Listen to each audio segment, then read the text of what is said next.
Good afternoon. We are here for another legacy conversation with Brother Tony and Sister Anne Meriwether. Yay!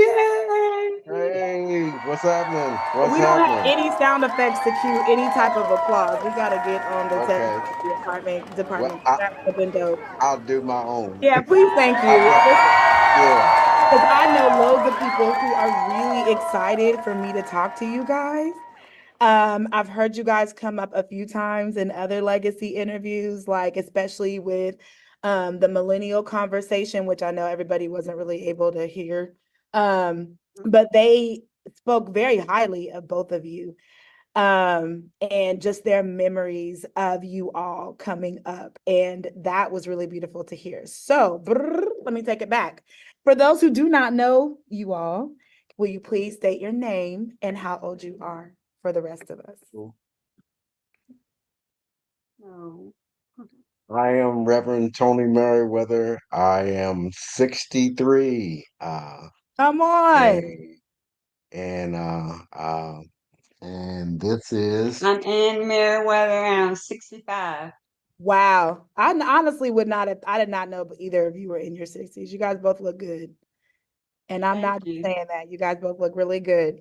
Can you tell me about your earliest memories at the Mount? Starting with I don't know if you guys grew up at Mount Pisgah or if you just if you happened to join, your family happened to join. So talk to me about that, your earlier years here at Mount Pisgah. Okay, my earliest I joined Mount Pisgah. I came in from Pennsylvania. I was in the military, and I joined Mount Pisgah. I was looking for a church, and someone had told me about Mount Pisgah, and I went there. It was very friendly. I loved the preaching. The preaching was on point, and the people were very friendly and very, very loving and accepting. Wow. How old were you when you came? I was in my late 20s. Wow. Wow. So the pastor at that time was Pastor Kemper? Yes. Okay, because I've heard that. I'm grateful to know that the Mount was like a really friendly church. That's something I've heard throughout, that we really are known for our friendliness. So that's really good to hear. So you came, you enjoyed the people, and you enjoyed the sermon. I enjoyed the worship service. So after a couple of visits, the Lord had me to join. I knew that was home for me. And I met a lot of good people. And my future husband. Love it. Love it. So you joined Mount Pisgah in your early 20s. Just everything about it just spoke to you, and you decided to join. Do you recall when you started in ministry? Was it immediately, or did it take a minute? It took a minute. I had to find where I fit in. And how did you do that? Much prayer. Okay. Well, I asked because, I think by the time I got here, we were doing like the spiritual gifts test and stuff like that. And then, of course, with older people, there was no spiritual gifts test. So I always wonder, what drew you to a particular ministry? So what all ministries were you involved in? I sang in the choir. What? Yes. I didn't know that. Yes, I did. I sang in the choir. I'm not a singer. That was not my God-given gift, but I enjoyed it, learning. And I sang in the choir and worked with the youth. Really? Yes. Okay. What did you do And with the then I was youth advisor. Okay. Anything else? That was at a later point, wasn't it? No, When I Pastor became Kemper was there. Pastor Kemper hired me as Oh, the that's right. Family That's Life right. Center Recreational Director. That's a lot of words in that title. Can you explain like what that was? What did that entail? Um, I ran the Family Life Center, scheduled different activities. We did tutoring, reading, and we did aerobics, an open gym for basketball. And if there was like a lock-in, I was there. I just overseed everything that went on at the Life Center. It was what I want to say. It was geared toward all walks of life, but there was some parameters in what you could do there at the Family Life Center because it was still considered part of the church. Church. Right, right. So it was open to the community, but just a lot more. Got it. Yes, That's really yes. cool. So how was that experience being, because that sounds like, I mean, that sounds like a lot that you were doing in your role in that. So how was that experience doing that? It was great because you got to interface with a lot of different people. You got to children especially to help guide them in the right direction Right. and know that you had a hand in helping a child who couldn't read learn to read, who couldn't do math, could do to get through an A on math test. It was very inspiring and it was wonderful. That's awesome. Were you the only one doing the tutoring or did you have a team? At first it was just me, and then we eventually opened up to more. The more kids we got, the more we needed other tutors. Marcella, Marcella, Oh, Angie, okay. Angie Garrett, yeah. they were all a part of the tutoring. Wow. Anyone else? And, and if I could back up a little bit, Sure. um, um, I forget what year that they brought the idea of the Family Life Center. But after my call to preach, I was kind of always around young people, um, and I remember vividly one Sunday. I think it was after Sunday school hour, and we were getting ready to transition into the 11 o'clock. I went to Brother Floyd Tolliver, and I told him, I said, "Man, I said I need you to take a short ride with me." And we rode up on Faith Road, which is up on the north end. If you know where the cemetery is, on the north end on North Street. Oh, okay. Um, well, there's a little road down through there going north, and there was a church there, and they had a gymnasium built there. And I stopped right there in front of the gymnasium, and he said, "What we stopped for?" I said, "That's right there is what we need at Mount Pisgah." And he said, "What?" I said, "A family life center, a gym." I said, "We need that." And we talked a little bit more, and I didn't think no more about it. And so I don't know if it was a few weeks or months, but the idea was presented to Pastor Kemper and the deacon board and officers, and as time went on, eventually a Family Life Center was built. So let me clarify. So when the new sanctuary was built, there was no family life center attached to it? No, when the new sanctuary was built, the Family Life Center was already in Right. place. They connected the new Wow. sanctuary and the old Mount Pisgah Church Sanctuary building. They connected all that together.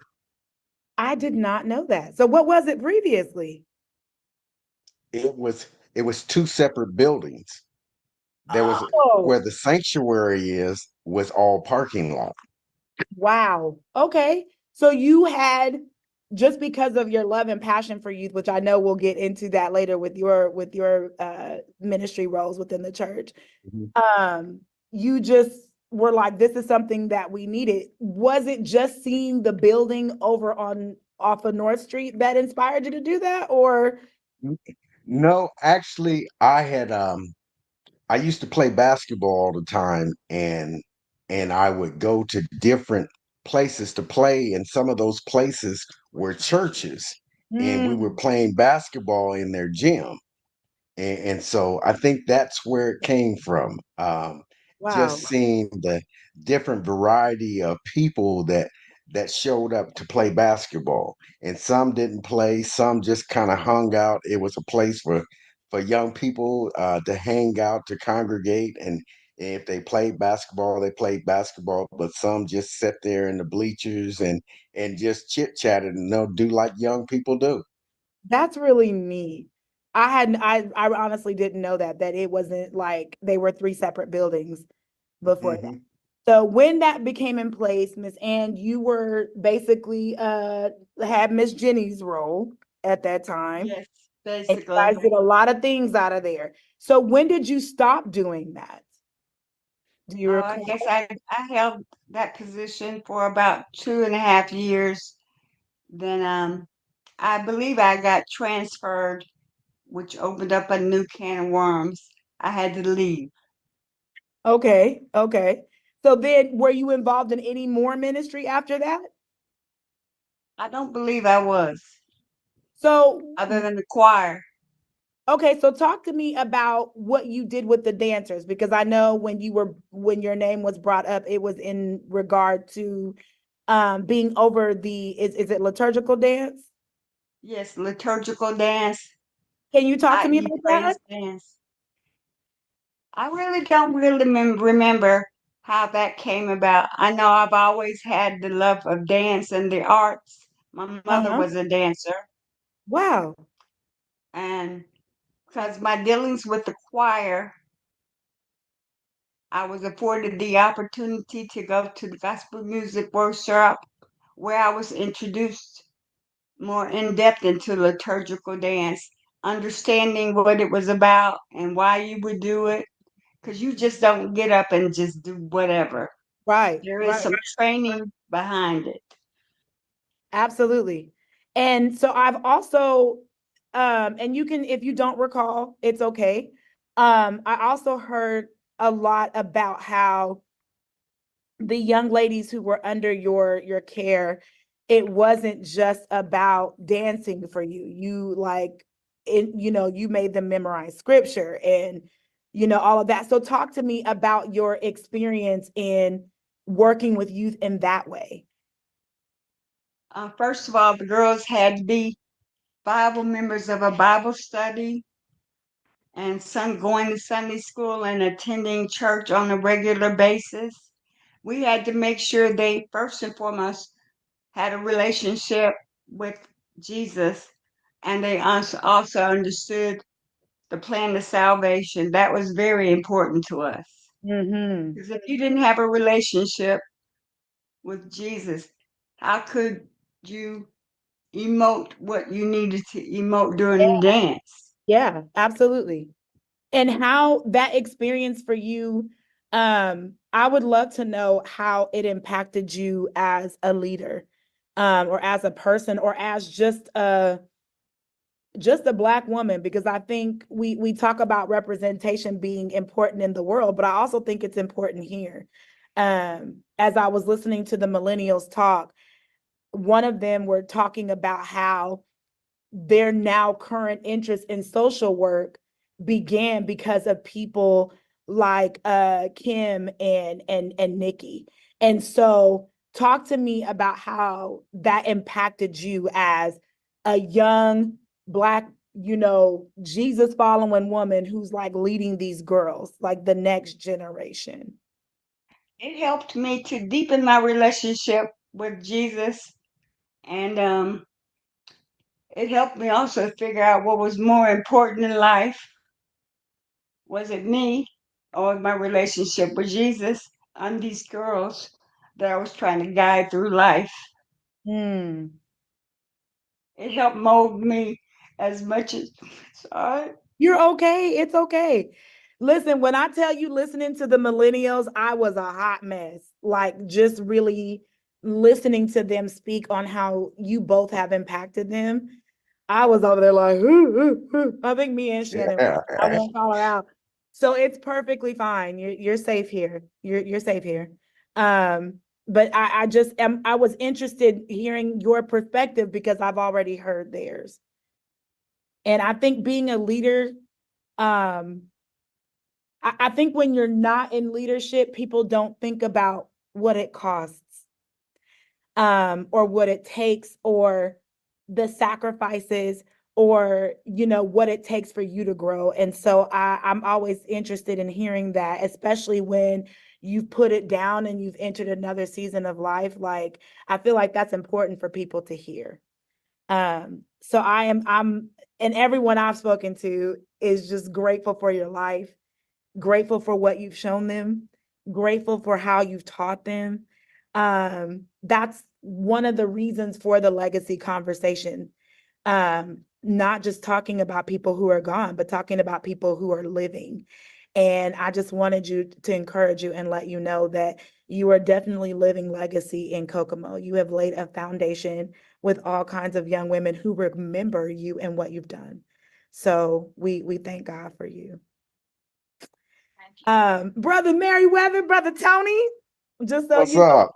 just so Sister Ann can get her tears together. I won't mess with her no more.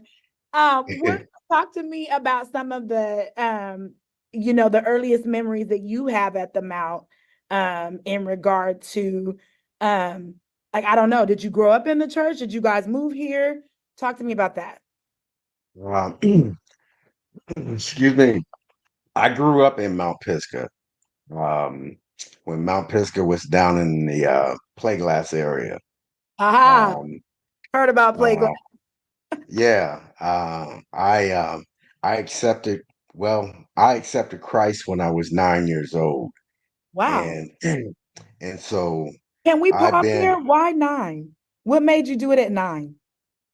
Dad was getting ready to kill me, so I needed to know where I was going. Okay. And he said, you ain't gonna make it to 10 if you don't find out Right, where you're right, going. That is hilarious. exactly. Okay, okay. All right. I was But like, wow, what a young age. But go ahead, go ahead. I'm sorry. yeah, but I've been a member at Mount Pisgah since 1969. Wow. Um, I remember vividly. At that time, church wasn't an option. Whether you was sick, didn't feel good, or whatever, you was gonna be sick and didn't feel good at church. He was going away. Um, Okay. yeah, there wasn't an option. But some of the memories I have is memories of Uncle Phil. He was a deacon Okay. at the church. We he I didn't have a choice. I had to be a part of church. I just couldn't attend. So I was in the junior choir. I was on the junior usher board. Uncle Phil would would come and pick us up. He was Mount Pisgah's first bus ministry, because he would come and pick us up in his car, and I'm out in the park playing uh, football or basketball, and you see his car coming, Mhm. and I was close enough where I could see my front porch, and either mom or dad was standing on the porch, and it's like, get in the car, Y'all right, right. And, rich. and the thing about it is where Mount Pisgah was located at. There was a store, Miss Jen's store, Okay. uh, um, Sister Margaret Payne, her, I think it was her grandmother maybe, Really? and her mom. They stayed at this house, and there was a store on part of it that turned part of it to a store, a little store, and they had the best candy you could find in Kokomo.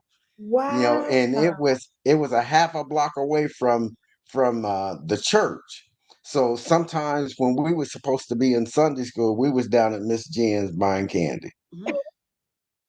To get sugared up before service. Right. I love Uh, it. Was Uncle Phil also the person? Because I could be misremembering, but was he also the person who would like take kids out in the parking lot and like teach them how to drive? and teach them how to drive. That Yes. was like my Yes. favorite story. I was like, Yeah. the bravery of that man. Love it. Yes. Yes. Love it. Some other people that was instrumental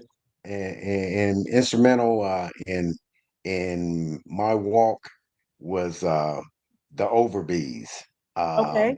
Mr. and Miss Bill Overby, and his wife's name was Maddie, Sister Maddie Overby, and they had, if I remember right, I think they had 6 kids, and they were all our ages. And so we got to hang out at their house. They had youth meetings at their house. They had different parties at their house. And during these parties, they would always slip in a word from the Bible. And it actually made learning fun, because I always thought church was boring. And I'm like, oh Mhm. man, but Yeah. they made it fun. And then they made us feel like we had a part in, you know, Mhm.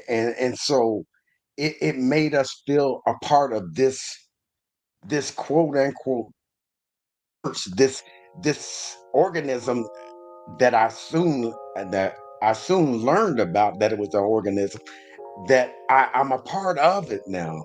And they say Mount Pisgah, I'm like, I'm turning my head, because I'm part of Yeah. that, So when and you so say they made you feel a part of it, in what way? Like, what do you mean?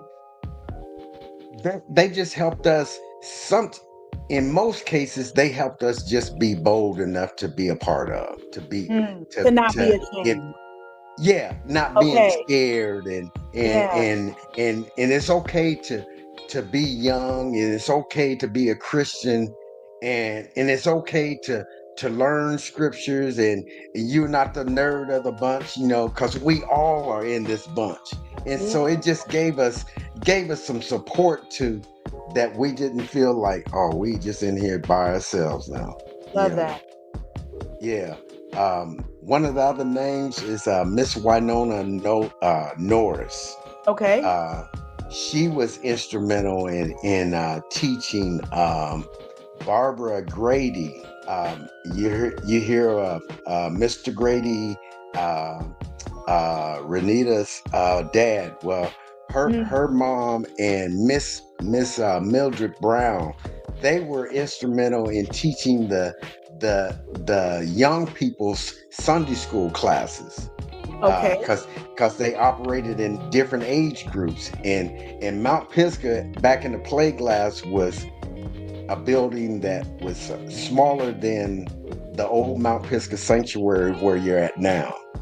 Okay. Yeah, I And think I then, learned that it started in someone's house, right? Miss Renita's yes, yes, yes, grandparents or parents' house. yes. Okay. Yeah. And then they had another smaller building that they used for an annex, and it was used for our Sunday school classes. It was used for our kitchen area, and they weren't buildings that was connected, but they were sitting right beside each other, right behind each other. And so play glass was a community. It was really um, popping from and what I heard. and Mount Pisgah was in the center of it. Wow.